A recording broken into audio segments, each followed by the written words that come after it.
5 runs he's involved in. Matt Chapman. Olsen, got it deep to right field toward the corner of Dell. Onto the track near the wall, leaps up and got it. Makes the catch for out number 3. Olsen. On he goes. Which is hit out towards center field. That's smoke. That is going to be into the bushes. A 2-run home run for McCutchen.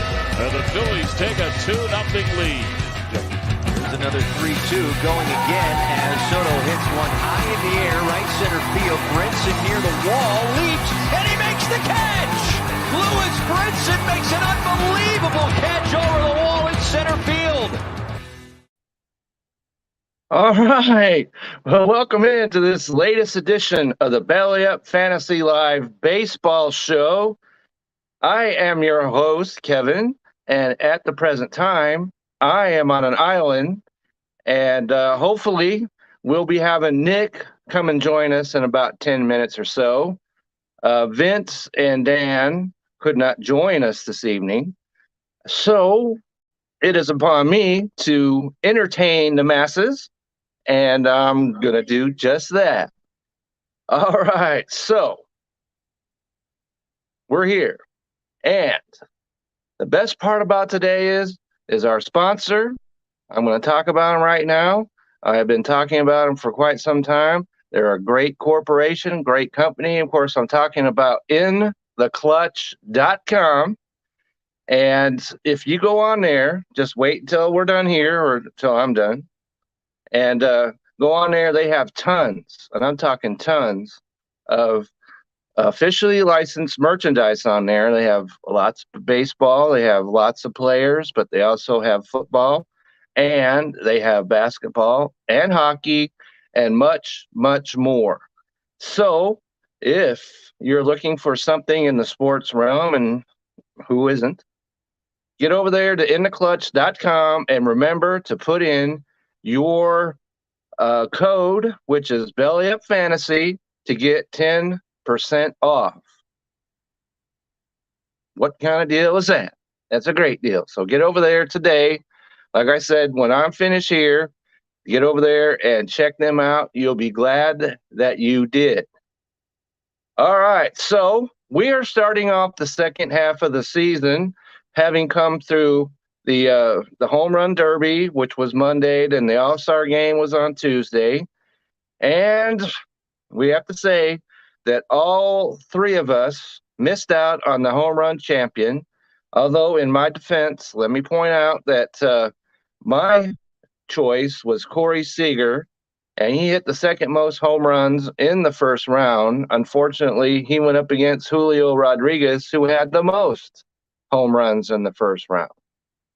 So, going from there, we had Juan Soto, who won the Home Run Derby.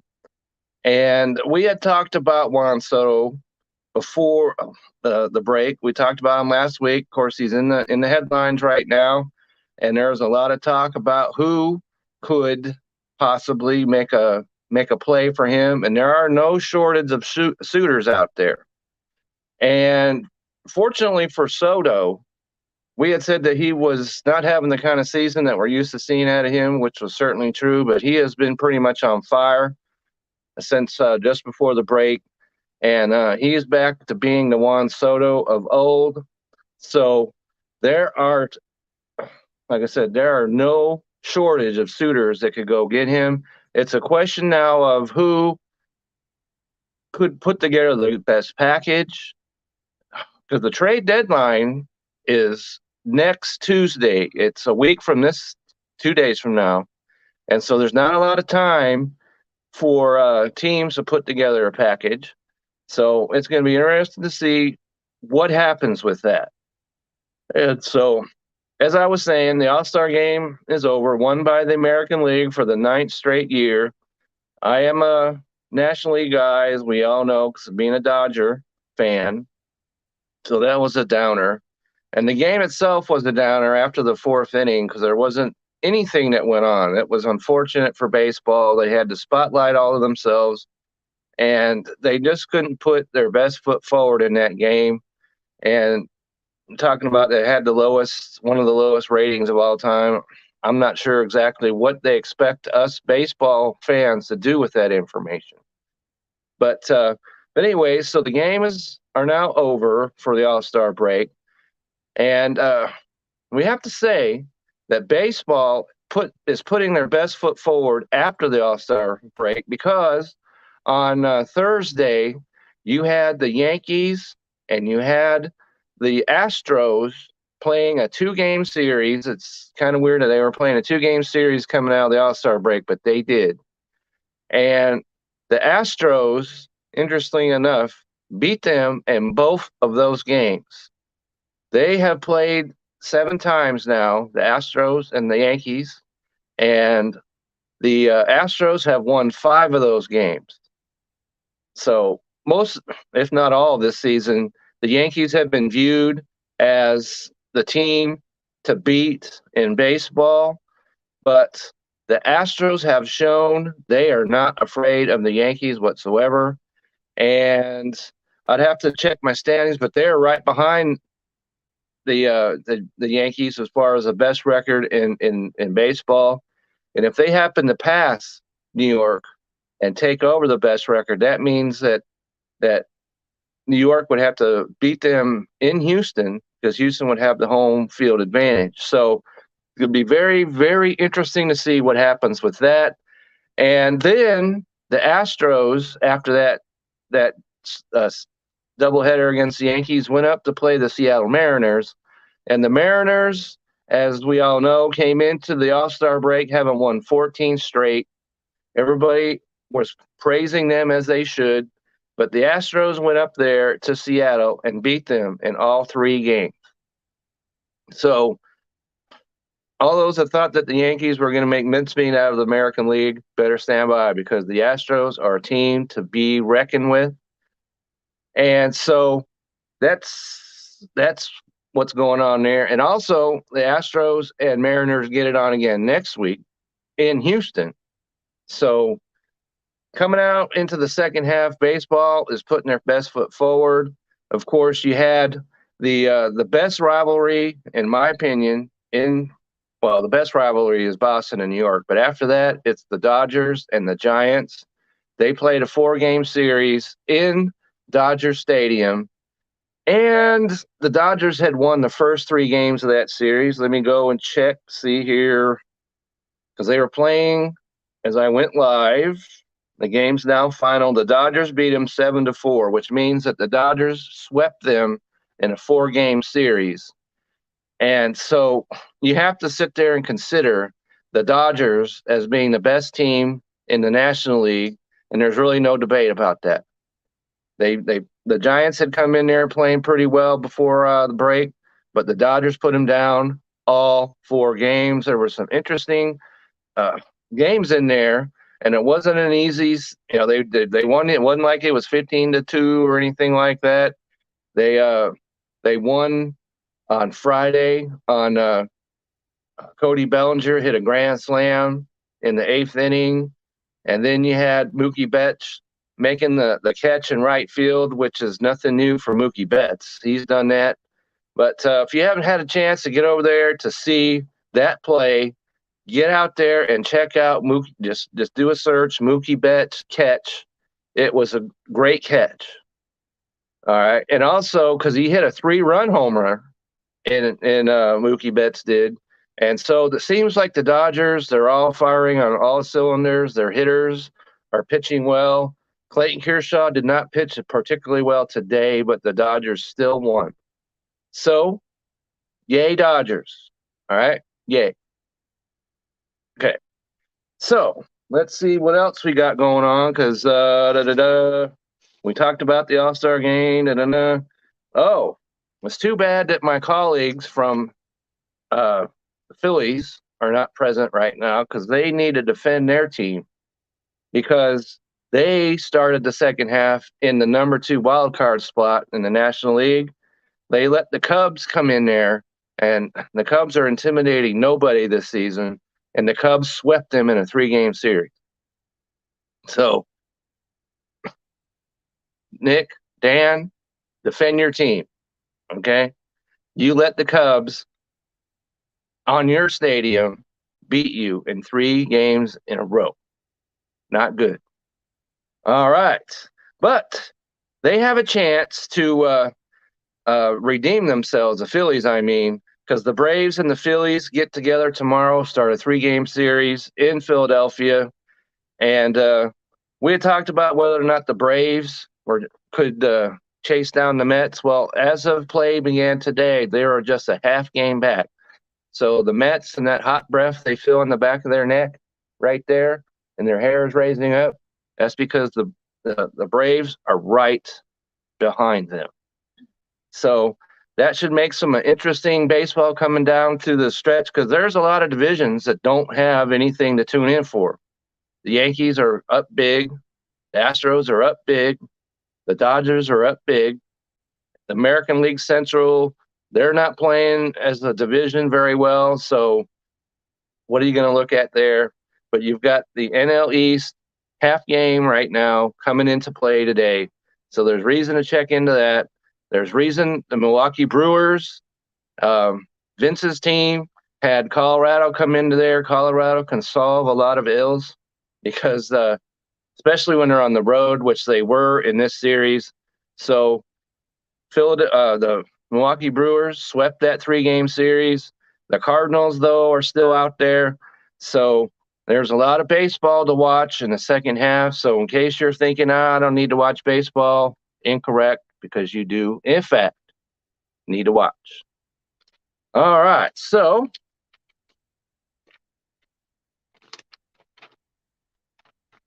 we talked a little bit about the trade deadline. And if you're into fantasy baseball, which obviously you are because you wouldn't be watching the show otherwise, there are a lot of players that are on the trade deadline that need to be on the lookout. And if they're on your team, it could affect you one way or another, because going from one team to another, maybe they're playing on a bad team, so they're getting to play every day. Maybe if they go to a better team, maybe they don't get as many at-bats as they would. Maybe they're getting a better opportunity. So you need to pay attention to the trade deadline, which, like I said, is next Tuesday. And some of the players that you need to be on the lookout for, other than Juan Soto, you have on his team, you also have Nelson Cruz.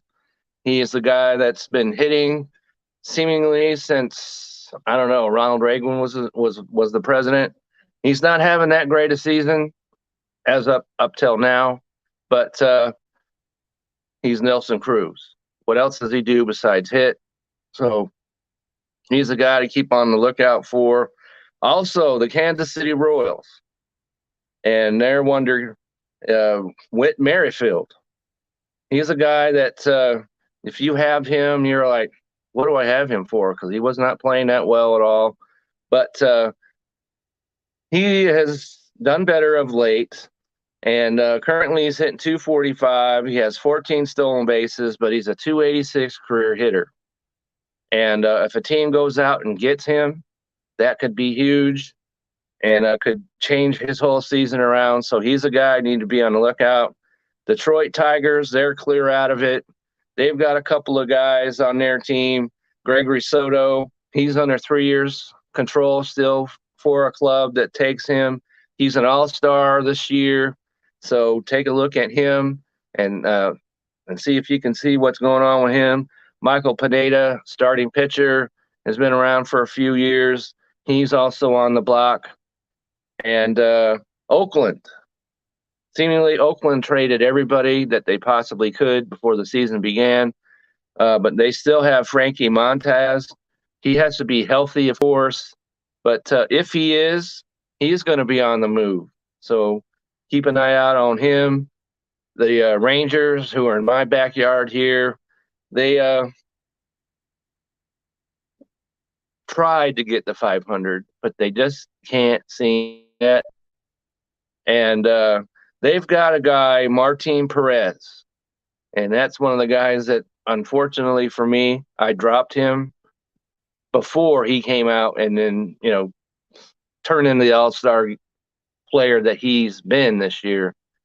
And but he's a guy that could get moved by the Rangers. Pitching, as we all know, is prime, and he's pitching well above all of his career norms.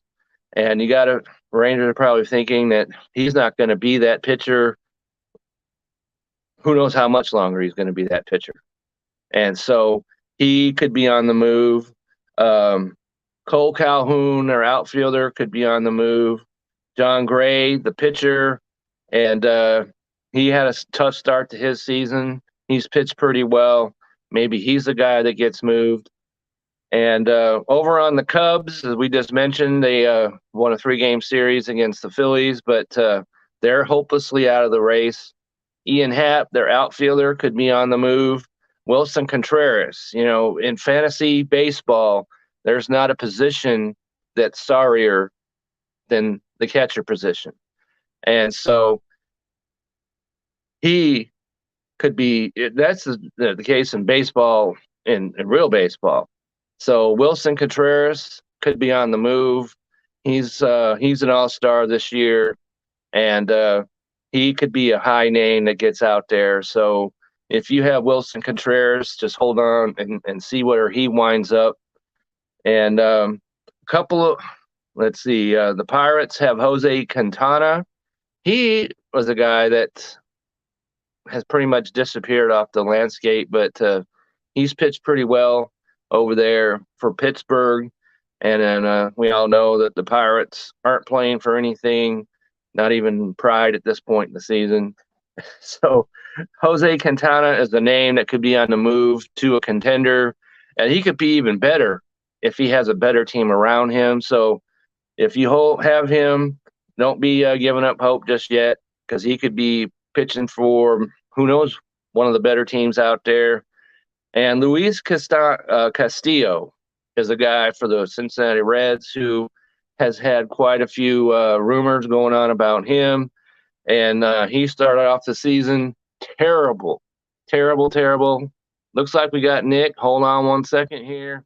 I'm going to get him in. Hey, how we doing? And there's Nick. All right, we're doing good. I was holding the fort down by myself here, Nick, trying to do the best I could. I saw. I feel like Deion Sanders today. I did football in the morning and baseball in the afternoon. That's what we do here. And speaking of Deion Sanders, I kind of felt like, no, that's Darrell Rivas, right? He was called the Island or whatever. And Rivas Island. Rivas Island, that's right. So we had the Wilson Island going on right here for a few minutes. But I'm talking about right now, Nick, is the players to be on the lookout at the trade deadline. Mm-hmm. And some of the guys that I mentioned, Juan Soto, Nelson Cruz, Mint Barfield, Gregory Soto, Ian Happ, Jose Cantana. I'm talking about Luis Castillo of the Reds right now. And he's a guy that started off the season. He was terrible. He was flat out terrible, as were the Reds. But as Vince liked to point out, several times. But he's pitching pretty well of late. And he's a guy that's been rumored perhaps going to the Dodgers, somebody like that.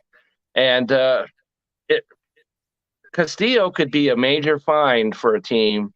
And so if you own Castillo, don't be looking to do anything with him until you find out, because he's almost certain to get traded, wouldn't you say, Nick? Yes, definitely. He could help some ball clubs, and he's not helping his own because they're not in playoff contention, and I don't know what his contract looks like as far as if he gets traded. Does a team that picks him up, does he have an option for next year, or is he just a second half rental at this point? That's a good question, and somebody out there might want to chime in and let us know that answer. But he's a guy that he would show up a lot better on a better team. And like I said, he's pitched much better of late. I could call him up. Hang on one second. Let me do that while we're discussing this. So some other guys, another veteran, Nick, that could be on the move is Madison Gardner of the Arizona Diamondbacks. I can see that. He could solidify a rotation. He certainly could, and he's left-handed, which we all know is highly coveted in baseball. And he's a veteran, and there was one time where there wasn't a better postseason pitcher to be found in the game of baseball. Right. And so he's pitching in Arizona, which we all know the only place they're going is, where the Gila Monsters hang out. That's so where careers go to die.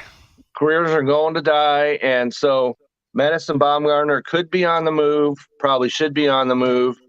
And, a team up north from them is Colorado. And everybody was excited when they started off the season strong. But I know it's like 95 degrees or whatever, but it seems like they've been buried under a snowbank now for 2 months. And so Chad Cole is the starting pitcher, and he's pitched pretty well considering that he's up in Colorado. He's pitching for me tonight, right now. Pitching for you. Okay, so that's definitely a guy that you want to hold on to, okay, until you find out where he winds up. So he could be pitching for another team. I can't imagine them trading to a team like the Dodgers because that's the divisional team. Maybe they do, maybe they don't. But wherever he winds up has to be a better spot than pitching up there in the air. So keep an eye on him. Alex Colome, is that how you pronounce his name? Colome? I'm not sure. How's it spelled? It's Colome. Colome. Okay, well, that's what we're going to go with. Sure. He is their closer, okay? And so since they're hopelessly out of the race, there's no reason to have a closer that's pitching as well as he is on their team. There's a lot of teams that could come calling for him. And so there's a guy that I look to be on the move. And then our friend, Tommy Pham, also of Cincinnati from Slapfest. Yeah. Right? So Cincinnati is a team that you need to be on the lookout for that could move more than one player. Oh, my goodness, yeah. So, we talked about Castillo, Pham. There's other players that could be on the move down there. And Could they move Joey Votto, do you think? Nobody wants Joey Votto. I don't even think Cincinnati wants Joey Votto at this point in time. Well, he could. The reason why I'm saying it is because he's in the twilight of his career. Absolutely. He's still a name. They could get some value for him, and I'd trade him to the American. Well, actually, you don't need to do that anymore. I would trade him. I would just trade him out of the division to be a DH, and then if you really respect the guy, if you really want to do right by him, ask him if he wants to be traded, and if he says yes, then trade him to a contender because you couldn't win it for him. So do right by him and trade him to somewhere where he can. Okay, I mean, I know it's a different sport. I know it's a different sport, but I just read an article today. The LA Rams. You know who they gave a Super Bowl ring to? I can only imagine. Deshaun Jackson, who they got rid of in the middle of the season, but they respected him and said, you know what, we're going to do right by Deshaun, and they gave him a ring. It's like, so I mean, some teams do a lot of guys dirty, but there's some teams out there that they just, they just do the right thing. They do the right thing by their players, and that's the teams that guys want to, and even women, that's the organizations that they want to play for. Okay, so before you came on, Nick, I was talking about how I was trying to defend your Phillies. There is none. Right? There is none. Okay, so that's pretty much the position that I took after they got swept by the Cubs. The Cubs, okay? The Cubs, right. The Cubs. So the Yankees split with the Reds, so, that's right. That's baseball. So, but Nick, tomorrow, the Braves and the Phillies get on and start a 3-game series. And so if the Phillies are going to be taken seriously, they need to get started here. Oh, yes, they do. And so what kind of moves would you say that they need to make, if any, to stay in this postseason race? I've said it before, and I said it a couple weeks ago. I hate to see him go, but he's one of the highest tradable commodities we have. I would try and trade Reese Hoskins. I know he's been hitting well lately. I don't have his exact numbers in front of me if you want to look them up. But again, you're not going to trade. Hang on. Yeah, you're not trading Schwarber. You're not trading Harper. No. You're not going to. There's not much value out there for Segura. Didi's on his last legs. Bohm, nobody wants. So you got to trade Reese, and you got to bring in a quality middle reliever to solidify that bullpen. Our starting pitching is okay. Our starting pitching, you consist of Wheeler and Nola and Suarez. I like those three guys. They're okay. They'll get you about 6 innings, which ironically, I looked up why it seemed like pitchers this season have been pitching shorter, and it's been blamed on the shorter spring training.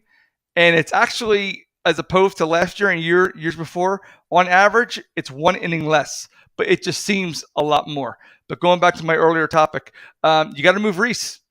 Okay, so I got him here. Reese Hoskins, as we speak, is hitting .241 with 19 homers and 44 runs batted in. He had 2 hits today. He has 200 fantasy points.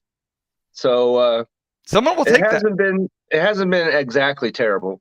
No. So and he's a lefty swinger, right? Yep. Okay, so he's got that advantage going on. And so there's a player right here that, like you're saying, could be marketed, get some pitching in there, and see what we could do next. So, and see, so we started off this season. We're going to talk about Hoskins and we're going to talk about Cody Bellinger. We haven't done that in a while. So, Bellinger. He had a grand slam the other day, as I pointed out. I'm sorry, I stand corrected. Reese bats right-handed. I didn't think I was right. Right-handed. Okay, so yeah, I didn't think I was right, and I double-checked myself. Okay, so Cody Bellinger, 209 with 12 homers, 35 RBIs, and 11 stolen bases. He has 131 fantasy points. So Reese Hoskins wins that battle all day long. Oh, yeah. And that's something that we talked about during the draft for our league, that we were going to investigate these 2 players during the season. And he had a grand slam, like I said, on Friday. It was the winning, or was it Saturday? I can't remember. Anyway, he hit the grand slam. And so, but other than that, it's been an off season for Cody Bellinger. So Reese Hoskins maybe is a player that could be on the move. And so that's pretty much all I had on the any other players that you wanted to talk about on the trade front, Nick? Interestingly enough, I checked these 2. I checked 2 websites just to verify. Okay. Both Bleacher Report, who is credible, highly credible, and SI.com, Sports Illustrated, have reported the Angels are fielding calls for Shohei Ohtani. I had heard that, and it makes me weep. It does, because that just tells you right there. Number one, they can't afford them, and number 2, they don't want to. They're trying to rebuild their farm system. So who is their best assets? You got Ohtani and you got Trout. Trout spends more time on the bench than he does in the field, so he's not as tradable as Ohtani. Plus, you got to pay him $790 million or whatever it is. Yeah, whatever it is. So they're trying to move him, and the teams, I hate to say it, with the biggest pockets and the best farm systems are teams like the Yankees, and they're already going after Soto, and they're already going after Benintendi. We haven't mentioned his name. Is another guy that could be on the move that we didn't mention up till now. Precisely. So, and he's a guy that was lost, absolutely lost in Boston. Yeah, and he's had a little bit of a comeback this year. He's had a little bit of resurgence. The only problem with him is if you get traded to the American League East, he's going to have to get vaccinated because he's going to have to play it in Toronto in the playoffs. So that's a problem that happened that we kind of glossed over a little bit last episode. Yeah, and I just read that St. Louis, Goldschmidt can't play in I Toronto. Just saw that. That makes me sad because he's on my team, and somebody else on the team, Arenado. That's right. Yeah, Arenado. That's right. So Arenado is not on my fantasy team. So that doesn't concern me nearly as much as Bellinger or Goldschmidt, because Goldschmidt at this point in time is your National League most valuable player. Oh, yeah. I don't think anybody could, if you want to get on there and seriously argue with me, I think you're going to lose. All right. So I was looking at the stats. He's in the top 10 in just about everything but stolen bases. Right. So if you would, okay. So hypothetically, if those, let's take those 4 players, Ohtani, Trout, Benintendi, and Soto. What teams could they help the most this season? You're looking at teams like the Yankees, the Twins, the Guardians, and the White Sox, and the Mariners. And in the National League, the Mets, the Braves, Philly, Milwaukee, St. Louis, and the Dodgers. And the Dodgers are already 11 up. I mean, the Padres, they are 11 out. I don't think they're going to catch them. But those are the teams. Those are the teams that could trade for those guys today. That would make immediate impact. The trade that I heard that was going around was a package that the Angels would send Ohtani to the Washington Nationals for Soto. Nationals? That was it's a wash trade. Why would they do that? Well, that's the question I had. Why would either team? And the Angels were going to try and put Rendon into the package, and there's no chance to me. Why would the Nationals want him back? Right. And he's been broken down for 2 years now. And so that's just somebody that was trying to throw something on the wall, and we're talking about it. So I guess you could say mission accomplished for him. The Angels are 23.5 out, and Washington is 27 out. This trade would do no good for either club nor the players. It makes no sense. Right. Just get them off my books. That's just I'm going to pay you to go away. That's basically what that is. The Angels would wind up paying a guy no matter what they did in a scenario like that. Precisely. They pay Ohtani or they could pay Soto.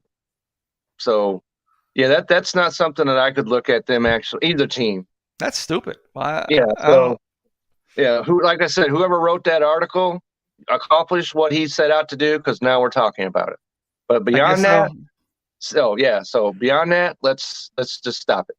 That is the baby shark of baseball trades right there. Right. Pointless and stupid. Yeah. So the ship has hit the rocks on that one. So all right, so that's pretty much all I had for the trade. And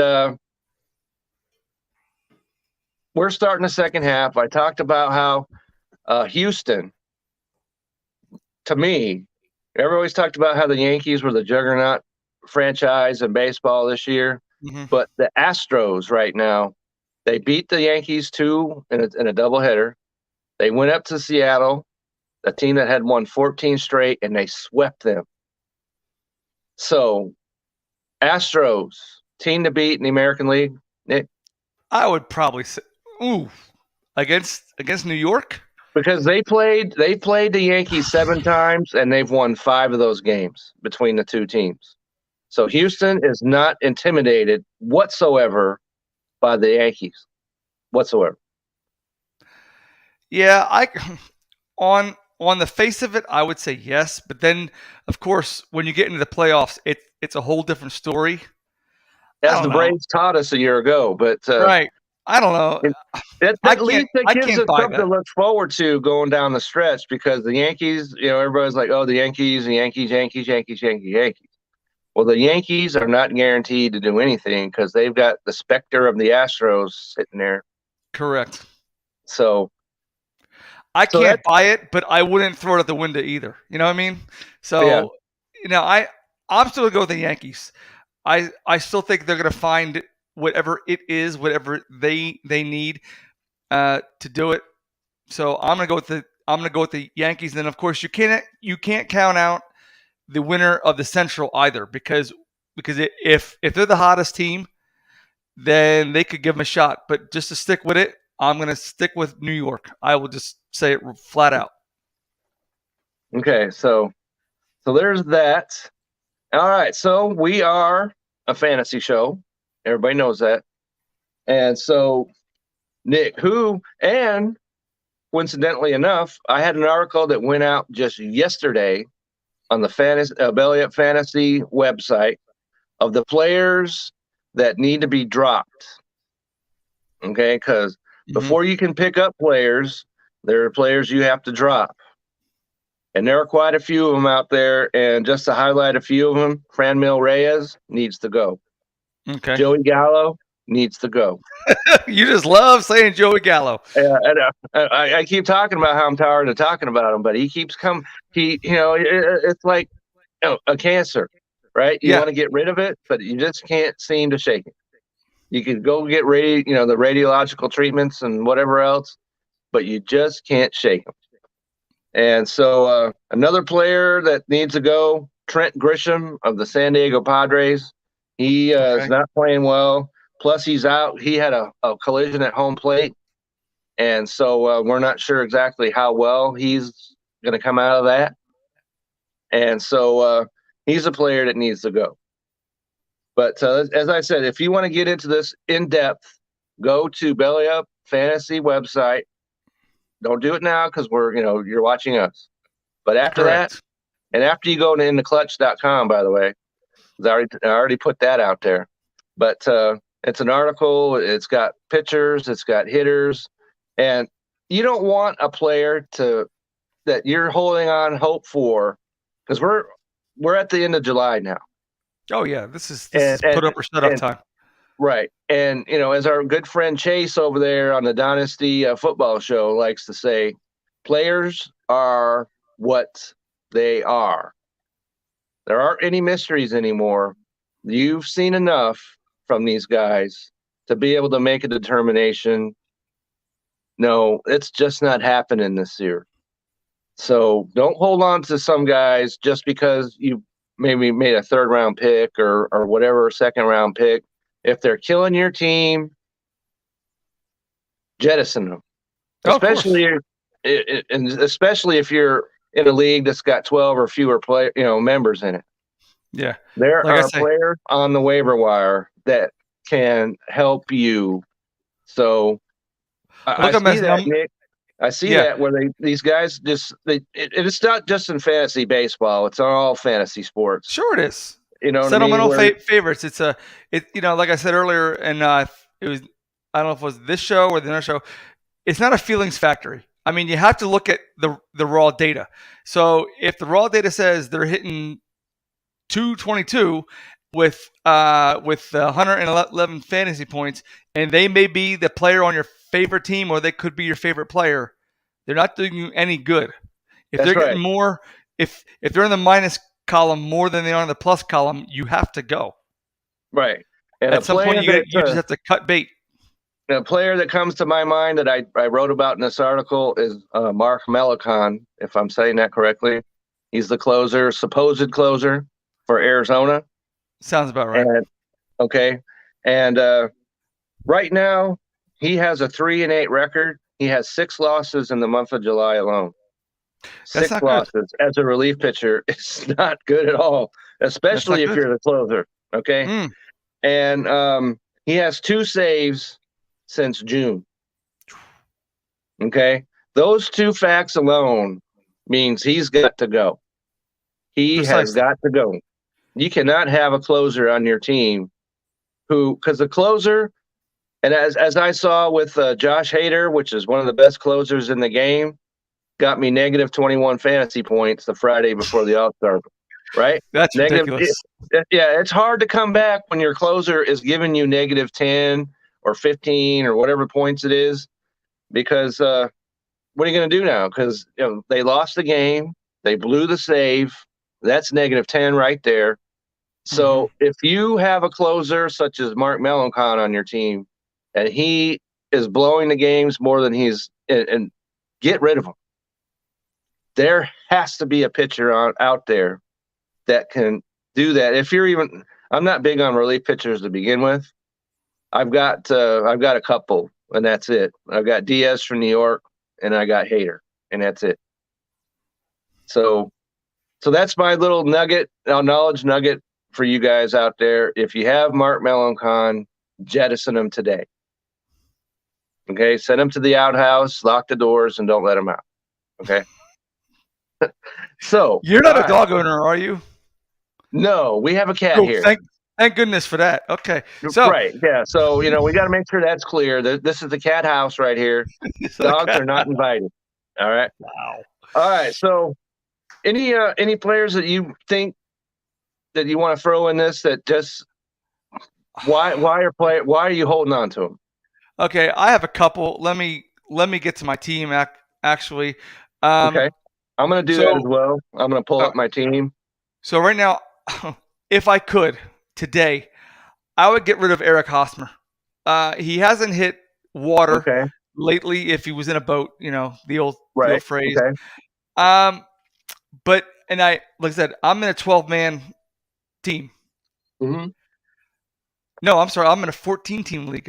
Let me say that changes the equation just a little bit. So there's nobody on the waiver that is going to outproduce him, and there's nobody that I could offer straight up to where they're going to take him to get equal value back. Like when I offer a trade, I don't like to screw anybody. It's like, look, we're not Vince here trying to take people, down and stuff like that. Well, I mean, I'm always going to call anybody out, but I mean, everybody's got those people in the leagues. Hey, give me your number 1 and 2 for my number 7 and 12. It's like, no, that's not that's not a deal for me. How does it help me? So I can't get rid of him. It goes back to the Max Muncy. I can't get rid of him, nor can I replace him for anyone better. So I might as well hold on to him, and I'm stuck with him, and then just put him in when I can, because I have other guys like this Ramil Tapia. I drop him, I pick him up. I drop him, I pick him up, because it depends on how's Eric doing today. If Eric is doing terrible, I drop somebody and then I pick up Ramil. And then the same thing with Jonah Heim. I have Jonah Heim, 5th rank catcher. Which I think he had like 5 hits today or something crazy like that. Okay, did he? The Rangers. Yeah, he was a single shy of hitting for the cycle. That much I do know. Okay, so all right, so he got 11 points for me today. All right. Okay. So he got 11 for me. Hosmer had 0. Hosmer had 0. Tapia had 9. Adolis Garcia had 15. And on the bench, he had like they scored 11 runs today. The Rangers did. So there are fantasy points to be found on the Rangers team today. Here, my other homeboy, Paul Blackburn, got me a minus 19 today. Thank you very much. So I mean, he gave up 10 runs, Nick. 10. Jeez. And this is the Oakland A's all-star pitcher, by the way. That's terrible. Okay, so let's stop right here, Nick, because you brought it. I was gonna mention him, Paul Blackburn. Sure, let's bring him up. Now, given the fact that he gave up 10 runs today, is he a drop guy or is he a hold guy? Hold guy, drop. What you gonna do with him? If I can go on the mound tomorrow and give the same performance he did today, he's gone. I mean, that's just it. I mean, so I'm gonna get rid of him. Okay, because I don't talk with a lot of guys that are in these larger leagues, like the 14 or larger, like you're saying, and so that changed the dynamic altogether, right? Because, like you said, there's not as many players, if any, on the waiver wire. Okay, so you're pretty much stuck with him, right? Pretty much. I took a flyer on Mike Clevenger, and some days he'll go out and throw me a plus 27, and then other times it's like a plus 2. So I'm nostalgic with it. Well, he got me the 27, so let me hold on to him, and then he'll go give me a 2. So what do I do with that? And I can't ethically offer him to anybody because no one's going to take him. So again, I'm stuck with him. So is that a guy that you said he got 27 points? Is that a guy now that you're looking to go maybe sell high? Okay. Trying to sell it all. Sell high, or, because what do you do? Is there somebody that you're looking? Well, they all of a sudden they turn out and they put a couple of good performances together. Do you not look to sell him high before he crashes? Well, he's crashed a couple of times. So right now he's 115th ranked in his position in the last 5 games. Okay, That's not good. It ain't good. It ain't pretty. So it's No. like putting lipstick on a pig. I mean, it's still a pig. So Right. So in his last 5, he scored me a 13, a 2, a 27, and a 7. Like, he hasn't got me negative yet. Okay, but you can he's live only with been that. in double digits twice. That's it. Okay. Well, if you're in a 14-team league, you're stuck with that then. Yeah, precisely. Okay. You go with the devil you know. So I was gonna go into some ads right now, but if you're in a 14-team league, there's probably not too many players that you could add. But one of the guys there isn't. that But I can do the league. I can give you the league, so, and it hasn't really changed since the All-Star break, because it's only been since we came back. So I'll still do it. Okay. So the player I want to highlight first of all is a guy that couldn't play up there in Toronto for Kansas City, and that's MJ Melendez. He qualifies as catcher. He's only at 11.3% owned, which I still to this day don't understand why he is not owned in more leagues. He's in the lineup every single day because he's either at the catcher or he's the DH for the Kansas City Royals. Mm-hmm. And all he's done, he's 5 for 12, okay? 5 for his last 12. And he's in the league. And when you're looking at a catcher position, what do you have that could be possibly better than that? It's paper thin. I mean, it's paper thin, but this guy is only owned in 11% of leagues. Go get him today, okay? Go get him, unless you got one of these, fairy, tale catchers out there, right? But even those guys only play maybe 3-4 days a week at most. Yeah. Okay, MJ Melendez will be in your fantasy lineup every single day. I had him until he went up and wasn't playing in Toronto, like I said. So I dropped him, and I got the Oakland A's catcher, which has worked out well for me because he's playing pretty well too. But there's going to come a point I'm going to get MJ Melendez back on my team, and then he's not I'll available set a catcher for the rest of the playoff, rest of the year. Yeah, he's not available in my league. The top guy in my league is still, or ESPN leagues, is still Matt Carpenter. He's still owned. He's owned in only 55% of the leagues. That shot up there because it was less than 20 at one time. But he's up 31.7. But I looked at his last couple games. He's only scored 7 points in his last 5. So that's what happens. You highlight a player, and apparently they lost the key to the outhouse. I don't know. Precisely. So, but and then but he's a guy that you keep an eye on him though, because he was hot. We are talking hot. Oh yes, he was. And we're talking about the Yankees. The guy Isaiah Kiner Falefa. Okay, hitting 273, has 142 fantasy points, has a 6-game hit streak where he's had 4 RBIs. Shortstop, you might need help at a shortstop position right now. Where better to go to the best offense in baseball if you need a shortstop? So there's a guy that I could recommend. Baltimore Orioles, Jorge Mateo. Okay. 13.9% owned. All right. He's a second baseman, shortstop, outfielder. So he can put you wherever you put him, wherever you need to. He has 23 stolen bases on the season. He also has a 6-game hitting streak. He had 2 hits twice during that time, 4 runs, 2 RBIs, and a stolen base. Okay, so there's a guy. Another guy that I wrote about just before the All-Star break was George Kirby of the Seattle Mariners, who got sent down to AAA. Well, he's getting called back up, and he'll start against the Rangers on Tuesday. And He's at 20.4% owned, but once he gets called back up, that's going to spike. So you might want to take a look at him. And Keegan Thompson of the Cubs, he faces Pittsburgh on Tuesday. What more do you need to know? He faces Pittsburgh on Tuesday. Nothing more needs to be said about that. He's at 36%. Oh, speaking of Pittsburgh, did you see that Vogelbach got traded to the Mets? I did see that. So he's a guy that swung a bat pretty well.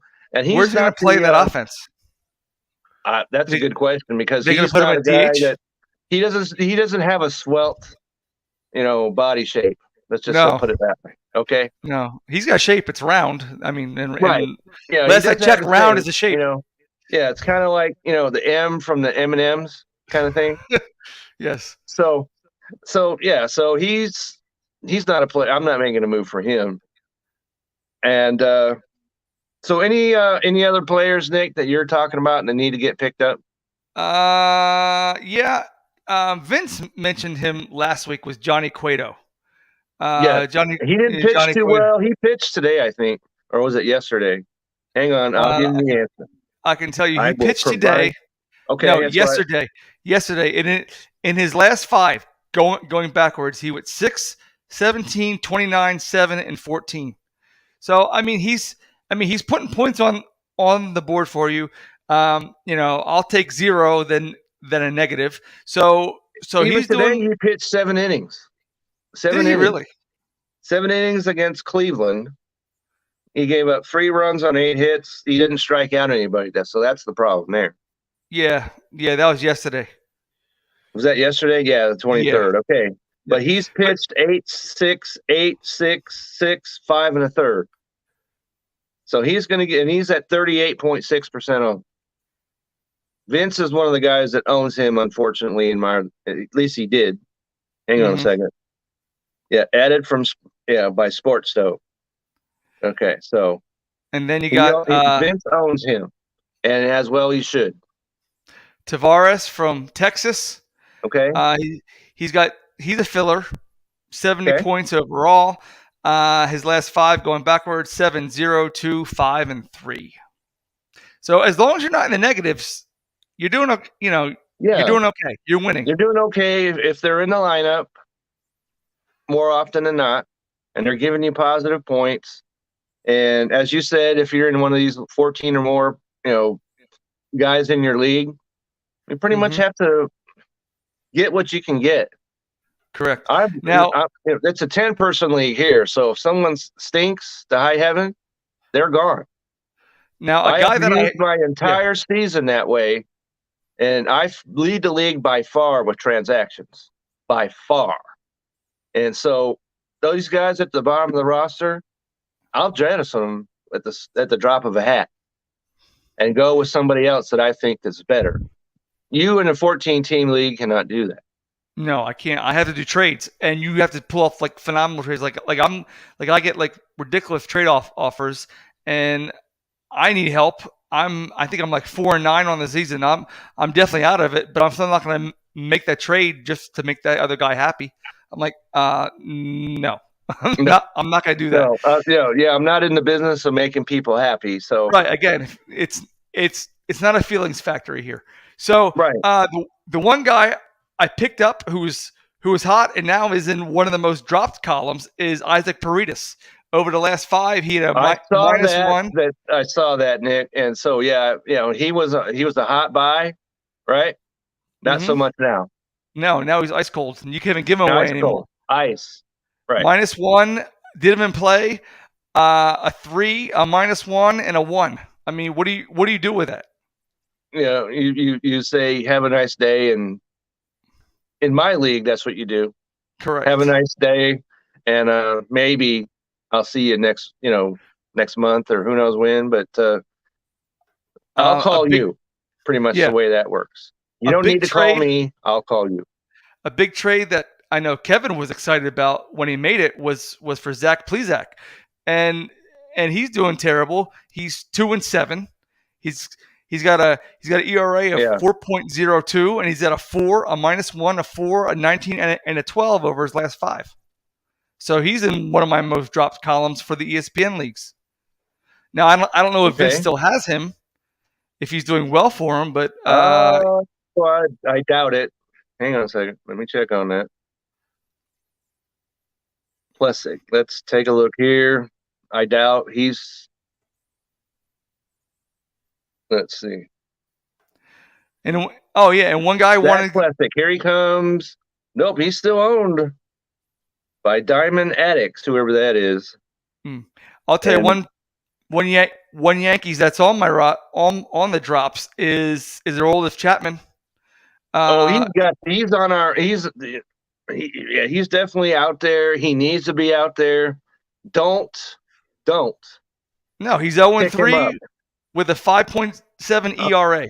He was offered to me in a trade, and I was like, "Oh, a roll of Chapman." I'm like, "Ew, no." It was a similar situation last year where he kind of and was dropped, and I picked him up, and he pitched pretty well in the second half, but he has been awful. Yes, and we're talking about the Yankees. They lost Michael Keane for the season. Yeah, broken elbow. Broken elbow. And so Chapman, they're not going to be able to say, well, we can let him sit in the bullpen or whatever for a while. They're going to need him. And so I don't do it. Do not go and get Chapman. Got a name for you. Okay. How about Lynn? Lynn here. Yeah, he's been terrible. He's got a 6.4 ERA, but he was at a 20, a -3, a -17, a 1, and an 18 in his last 5. Okay, so if you have him, you have to hold him. Almost he's got 39 points overall. He's got 39 overall. 39 points at July 24th. Yeah, forget it. It's not good. That's 39 more points than I have from my couch over there. Jared Walsh is on the our list league. too. He's out there too. Don't do it. A lot of people are excited about him. Don't do it. After that, I guess that's it for me. I'm tapped. I mean, I don't know what else to really speak of. All right, so that pretty much brings us to the close of our show right here, and I'm going to switch this over. Make sure, remember to check out intheclutch.com. You can do that the next. We got about 3 more minutes here. Then 4 minutes from now, go to intheclutch.com. All right. So, Nick, you were with me this morning. You're with me now. So, where else can you be found? We know there's a lot of places out there.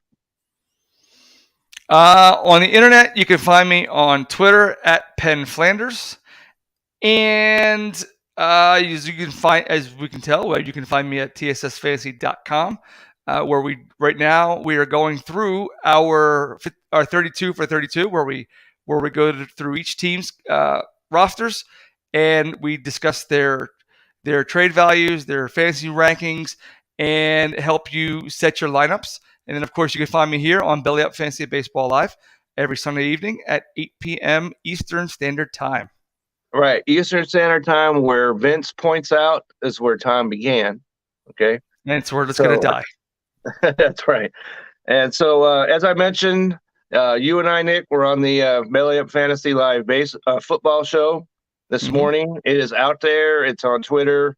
It's on Facebook. It's on YouTube.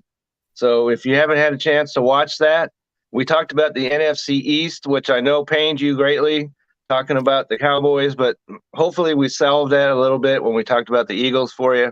4 playoff wins since '96. It's why talk about irrelevancy. Okay. But that's out there, so check that out. You can also find me at Kevin62 WILSEA.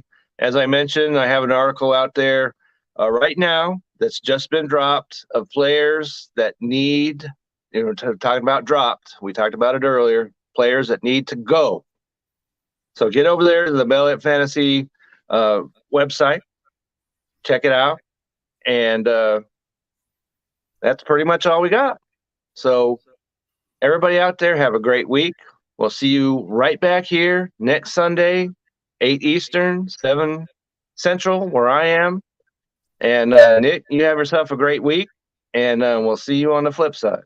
All right. Thank you, Kevin. All right.